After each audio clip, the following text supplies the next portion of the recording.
Hello friends, welcome to SM study point.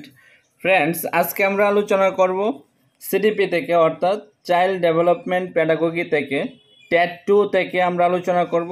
টপিকটা হলো প্রগতিশীল শিক্ষা, অর্থাৎ প্রগ্রেসিভ এডুকেশন। তোমরা মনোযোগ সহকারে ক্লাসটা দেখো, আশা করি তোমাদের কাছে প্রত্যেকেরই উপকারে আসবে। এবং আমার কাছে ট্যাটের জন্য পড়তে চাও অবশ্যই এই স্ক্রিনে দেওয়া নম্বরে ফোন করে বিস্তারিত জেনে, এবং আগরতলা বিদ্যাসাগর বাজার সংলগ্ন আমার ট্যাট কোচিং সেন্টার আছে, তোমরা এসে ক্লাস করে দেখতে পারো। যদি ক্লাস ভালো লাগে তারপরেই তোমরা অ্যাডমিশন হতে পারো। তাহলে চলো স্টার্ট করছি। আজকে আমরা প্রগতিশীল শিক্ষার কনসেপ্টে আলোচনা করব, তারপরের ভিডিওতে আমরা কোশ্চেনগুলি নিয়ে আলোচনা করব, ঠিক আছে? এমসিকিউগুলি নিয়ে আলোচনা করব। তাহলে তোমরা প্রথমে কনসেপ্টে ক্লাসটা দেখো, আশা করি তোমাদের প্রত্যেকেরই কাছে আসবে। প্রথমে কি আছে দেখো, এখানে বলা হয়েছে একদম পুরাটাই টেক্সট বুক থেকে নেওয়া, তোমরা মনোযোগ সহকারে ক্লাসটা দেখো। এখানে বলা হয়েছে প্রগতিশীল বা প্রগতিবাদী শিক্ষা একটি শিক্ষাগত আন্দোলন যা 19 শতকের শেষের দিকে শুরু হয়েছিল। কবে শুরু হয়েছিল? 19 শতকের শেষের দিকে শুরু হয়েছিল। প্রগতিশীল শব্দটি প্রচলিত জ্ঞান ভিত্তিক শিক্ষা থেকে এই পদ্ধতির পার্থক্য করার জন্য ব্যবহৃত হয়েছিল, ঠিক আছে? নেক্সটে কি আছে দেখো, প্রগতিশীল শিক্ষা, প্রগতিবাদী শিক্ষা শব্দটি ব্যবহার করার হয়েছে এমন ধারণা বর্ণনা করার জন্য যা বিদ্যালয়গুলিকে একটি গণতান্ত্রিক সমাজের কার্যকরী প্রতিষ্ঠা হিসাবে গড়ে তোলে, ঠিক আছে? নেক্সট কি আছে দেখো, নেক্সট এখানে বলা হয়েছে প্রগতিবাদের প্রধান লক্ষ্য ছিল শিক্ষাক্ষেত্রে নমনীয় মনোভাব গ্রহণ করা। আর প্রগতিবাদী শিক্ষার একটা লক্ষ্য ছিল শিক্ষাক্ষেত্রে নমনীয় মনোভাব গ্রহণ করা, ঠিক আছে? শিক্ষায় প্রগতিবাদ দর্শনের মূল ভিত্তি ছিল পরীক্ষণবাদ এবং প্রয়োগবাদ, যার মূল প্রবক্তা ছিলেন যথাক্রমে পিয়ার্স, জেমস এবং জন ডিউ, ঠিক আছে? এই তিনজন ছিল এই যে পরীক্ষণবাদের প্রয়োগবাদ, যারা ছিলেন এখানে পিয়ার্স, জেমস এবং জন ডিউ। নেক্সটে কি আছে দেখো আমাদের কাছে, নেক্সট এখানে বলা হয়েছে প্রগতিশীল শিক্ষায় অনেকগুলি ভিন্ন এবং প্রায়ই পরস্পর বিরোধী ধারণা রয়েছে। প্রগতিশীল শিক্ষার মধ্যে অনেকগুলি ভিন্ন ছিল এবং কি ছিল, প্রায়ই পরস্পর বিরোধী ছিল, ঠিক আছে? সাধারণভাবে প্রগতিশীল শিক্ষাবিদরা প্রচলিত স্কুলগুলিকে খুব কঠোর, প্রাতিষ্ঠানিক এবং বাস্তব জীবন থেকে বিচ্ছিন্ন হিসাবে দেখেছেন। তারা ইনফর্মাল শ্রেণীকক্ষ ব্যবস্থা এবং ছাত্র শিক্ষকের মধ্যেও ইনফর্মাল সম্পর্ক পছন্দ করেন, ঠিক আছে? তারা কি করত? ইনফর্মাল শ্রেণীকক্ষ ব্যবস্থা এবং শিক্ষকদের মধ্যে ইনফর্মাল সম্পর্ক পছন্দ করতেন প্রগতিশীলবাদীরা, ঠিক আছে? নেক্সটে কি বলা হয়েছে, প্রগতিশীল শিক্ষায় বলা হয় স্কুলগুলি সহপাঠ্যক্রমিক শিক্ষা সহ দরকারি বিষয়গুলি সম্পর্কে জ্ঞান প্রদান করবে এবং সরাসরি পাঠ্যপুস্তক ভিত্তিক নির্দেশনা দেওয়ার পরিবর্তে লার্নিং বাই ডুইং এর উপর জোর দিতে হবে। অর্থাৎ বলা হয়েছে বই পুস্তকের উপর সরাসরি জোর না দিয়ে লার্নিং বাই ডুইং এর উপর জোর দিতে বলেছে, ঠিক আছে? নেক্সটে কি আছে দেখো, নেক্সট এখানে বলা হয়েছে প্রগতিবাদের ইতিহাস, ঠিক আছে? এখানে বলা হয়েছে প্রথম বিশ্বযুদ্ধের পর আমেরিকার অর্থনীতিতে বিপর্যয় দেখা যায়, যার ফলে জনগণের একটি বড় অংশ শিক্ষাবিমুখ হয়ে ওঠে, ঠিক আছে? প্রথম বিশ্বযুদ্ধের পর আমেরিকার অর্থনীতিতে বিপর্যয় দেখা দিয়েছিল, যার ফলে এখানের একটা বড় অংশ শিক্ষা বিমুখ হয়ে উঠেছিল, ঠিক আছে? আর্থিক বিপর্যয়কে সামাল দিতে এবং স্বাভাবিক পরিস্থিতি গড়ে তুলতে 1918 খ্রিস্টাব্দে প্রগ্রেসিভ এডুকেশন অ্যাসোসিয়েশন গঠিত হয়েছিল। কবে দেখো, ইয়ারটা দেওয়া হয়েছে 1918 খ্রিস্টাব্দে। প্রগ্রেসিভ এডুকেশন অ্যাসোসিয়েশন গঠিত হয়েছিল। ঠিক আছে, প্রথম বিশ্বযুদ্ধের পর্বের শিক্ষা ব্যবস্থাকে ফিরিয়ে আনতে এই সংগঠন সক্রিয় হয়। আর এই যে প্রথম বিশ্বযুদ্ধের পর্যায়ে যে ক্ষতিগ্রস্ত হয়েছিল তাকে ফিরিয়ে আনতে এই যে প্রগ্রেসিভ এডুকেশন অ্যাসোসিয়েশন সক্রিয় ভূমিকা পালন করেছিল। ঠিক আছে, সংগঠনের উদ্দেশ্য ছিল শিশু শিক্ষায় আগ্রহী লক্ষ লক্ষ অভিভাবক, নাগরিক এবং শিক্ষককে একত্র করে বিদ্যালয় এবং কলেজীয় শিক্ষাকে উন্নত করা। কি কি দেখো এখানে বলা হয়েছে, শিশু শিক্ষায় আগ্রহী লক্ষ লক্ষ কি হবে, অভিভাবক যারা আছে এবং নাগরিক, তারপরে শিক্ষককে একত্র করে বিদ্যালয় এবং কলেজীয় শিক্ষাকে উন্নত করতে হবে। নেক্সটে কি আছে দেখো, আশা করি জায়গাটা বুঝতে পেরেছো। নেক্সটে আমাদের কাছে কি আছে, এখানে পয়েন্ট দিয়েছে প্রগতিশীল শিক্ষার মূল নীতি। এখন যদি বলা হয় প্রগতিশীল শিক্ষার মূল নীতি কি, এখান থেকে হবে। ঠিক আছে, দেখো এখানে নাম্বার 1-এ কি বলা হয়েছে, শিশুকে একটি পরিপূর্ণ গতিশীল জীবন্ত প্রাণী হিসেবে স্বীকৃত প্রদান। ঠিক আছে, নাম্বার 2 কি বলা হয়েছে, শিশুকে স্বাধীনতা প্রদানের মাধ্যমে শিক্ষা। শিশুকে স্বাধীনতা দিতে হবে এবং এই যে শিক্ষাটা দান করতে হবে। নাম্বার 3-এ কি বলা হয়েছে, কাজের উদ্দেশ্য হিসাবে আগ্রহ বৃদ্ধি করা। ঠিক আছে, নাম্বার 4-এ কি আছে, শিশুর দৈহিক ও মানসিক বিকাশে অধিক মনোনিবেশ, শিশুর দৈহিক এবং মানসিক বিকাশে অধিক মনোনিবেশ করতে হবে। নাম্বার 5-এ কি আছে, কার্য নির্দেশক হিসাবে নয় বরং পথ প্রদর্শক হিসাবে নিয়ন্ত্রক। কার্য নির্দেশক হিসাবে নয়, পথ প্রদর্শক হিসাবে নিয়ন্ত্রক হতে হবে। নাম্বার 6-এ কি বলা হয়েছে, শিশুর চাহিদা পূরণের জন্য বিদ্যালয় ও পরিবারের মধ্যে সমন্বয় সাধন, বিদ্যালয় এবং পরিবারের মধ্যে সমন্বয় সাধন করতে হবে।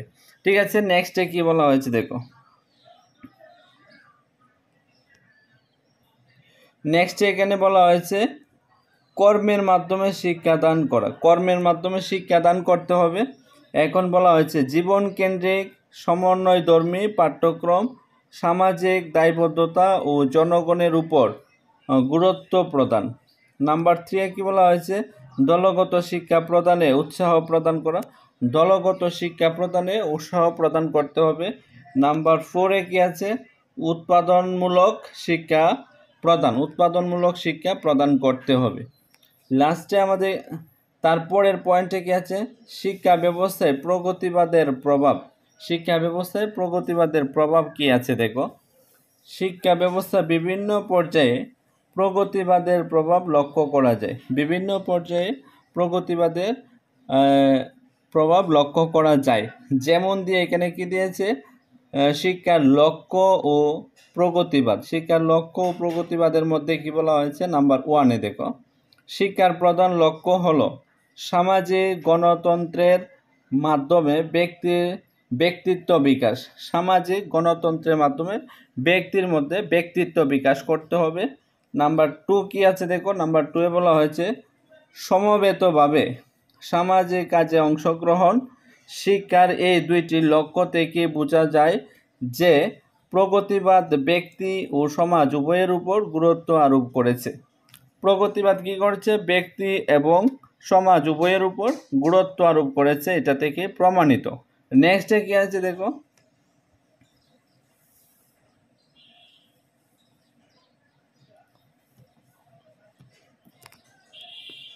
3 নাম্বার, তৃতীয় লক্ষ্য হলো শিশুর সার্বিক বিকাশ, অর্থাৎ শিশুর শারীরিক, প্রাক্কবিক, সামাজিক, বৌদ্ধিক সব ধরনের বিকাশই শিক্ষার লক্ষ্য। এই যে শিশুর যে যতগুলি বিকাশ আছে, শিশুর শারীরিক, প্রাক্কবিক, সামাজিক, বৌদ্ধিক ও সব ধরনের বিকাশই হলো শিক্ষার লক্ষ্য।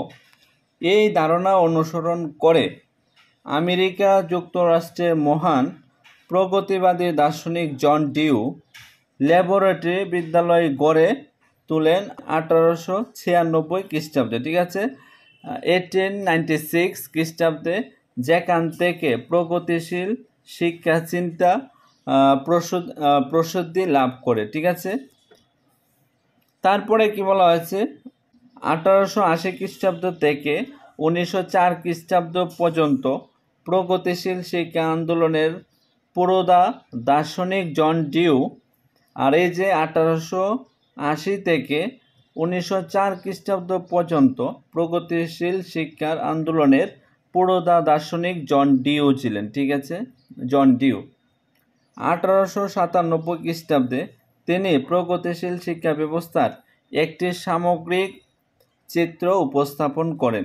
আর কবে? 1897 খ্রিস্টাব্দে একটা সামগ্রিক চিত্র উপস্থাপন করেছিল।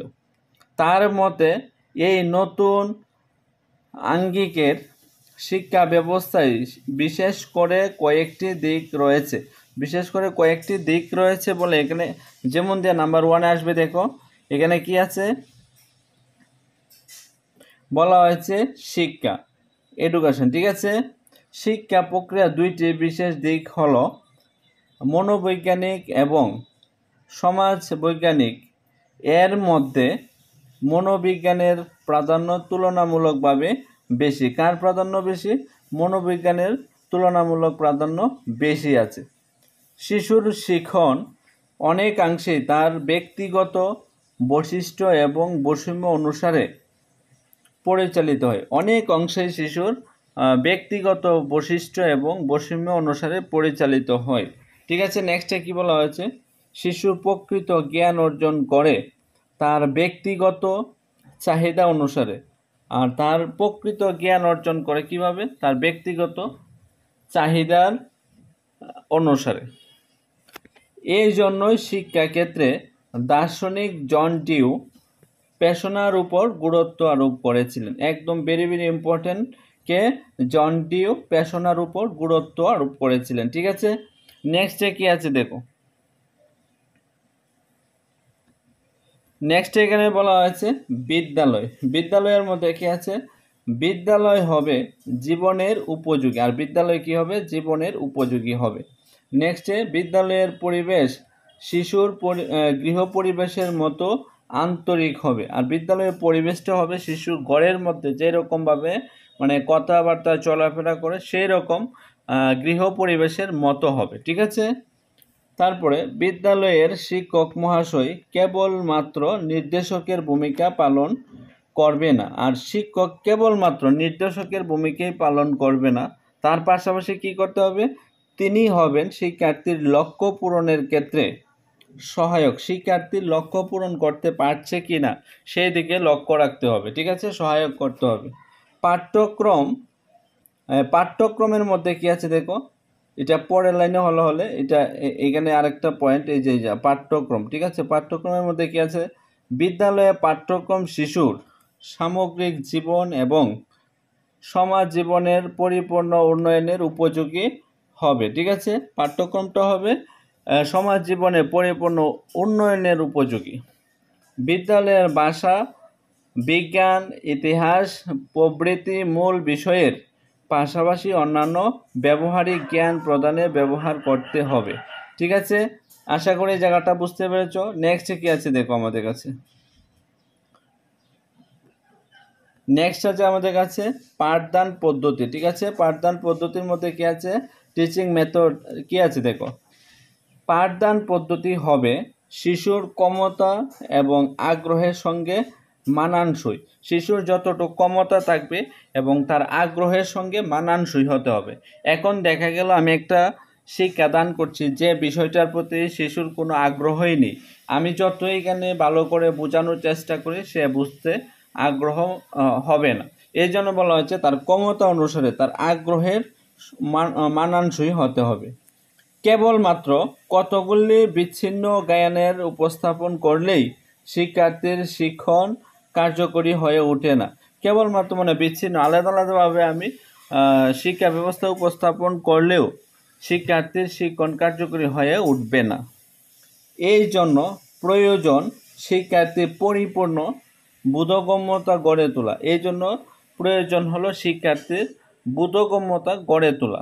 সুতরাং পাঠদান পদ্ধতির ক্ষেত্রে শিশুকে বাস্তব অভিজ্ঞতা প্রত্যক্ষভাবে অর্জনের সুযোগ করে দিতে হবে।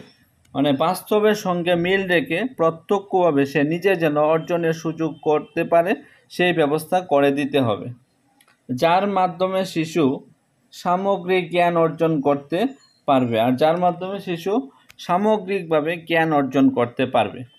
নেক্সটে কি আছে দেখো,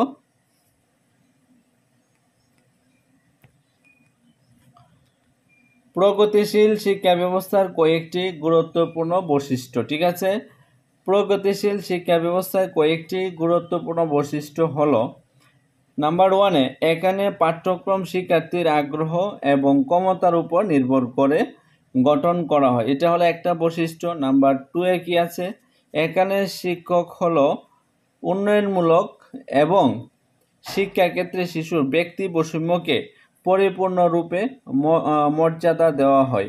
শিশুর ব্যক্তি বৈষম্যকে পরিপূর্ণভাবে মর্যাদা দিতে হবে বা দেওয়া হয়।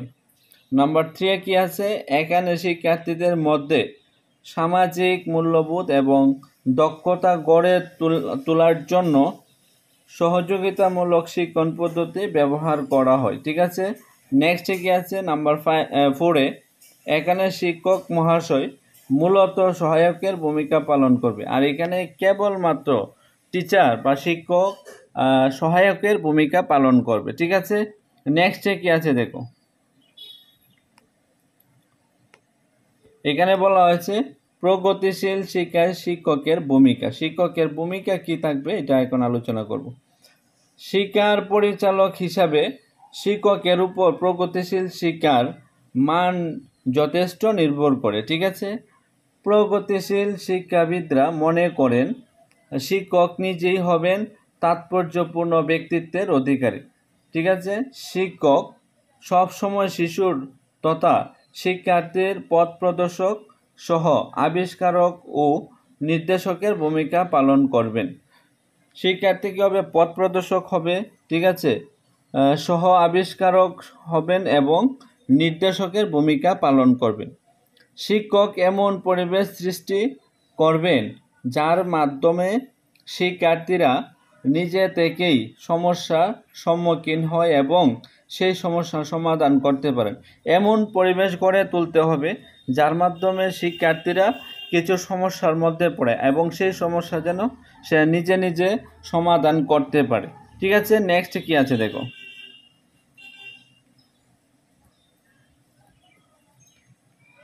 এমনকি তিনি শ্রেণীকক্ষের বাইরে শিক্ষার্থীদের উৎসাহিত করবেন এবং শ্রেণীকক্ষের বাইরে শিক্ষার্থীদেরকে উৎসাহ দান করতে হবে। ঠিক আছে, একজন আদর্শ শিক্ষক কখনো শিক্ষার্থীর স্বাধীনতা হরণ করবেন না, বরং শিক্ষার্থীকে সঠিক পথে এগিয়ে চলার উপদেশ দিবেন। একজন কে আদর্শ শিক্ষকের ভূমিকা হবে তার যে স্বাধীনতার উপর মর্যাদা দিতে হবে বা স্বাধীনতা হরণ করবেন না, বরং শিক্ষার্থীকে সঠিক পথে এগিয়ে চলার উপদেশ দেবেন। সুতরাং প্রগতিশীল শিক্ষা একটি উন্নত ধরনের পদক্ষেপ যা বাস্তব ক্ষেত্রে খুবই প্রাসঙ্গিক। ফ্রেন্ডস, এই ছিল আমাদের আজকে প্রগতিবাদী শিক্ষার যে কনসেপ্টটার। পরে ক্লাসে আমি কোশ্চেনগুলি নিয়ে আসব। তো তোমরা যারা যারা আমার কাছে কোচিং নিতে চাও অবশ্যই ফোন করতে পারো। আমি ফোন নাম্বারটা বলে রাখছি 9485160859। এই নাম্বারে ফোন করে বিস্তারিত জেনে তোমরা আসতে পারো, ক্লাস করে দেখতে পারো। যদি ভালো লাগে তারপরেই অ্যাডমিশান হবে। আর যারা যারা এখনও আমার চ্যানেলটাকে সাবস্ক্রাইব করোনি, ক্লাসগুলি যদি ভালো লেগে থাকে অবশ্যই আমার চ্যানেলটাকে সাবস্ক্রাইব করে পাশে থাকা বেল আইকনে চাপ দিয়ে রাখতে পারো টপিক অনুসারে ভিডিও পেতে।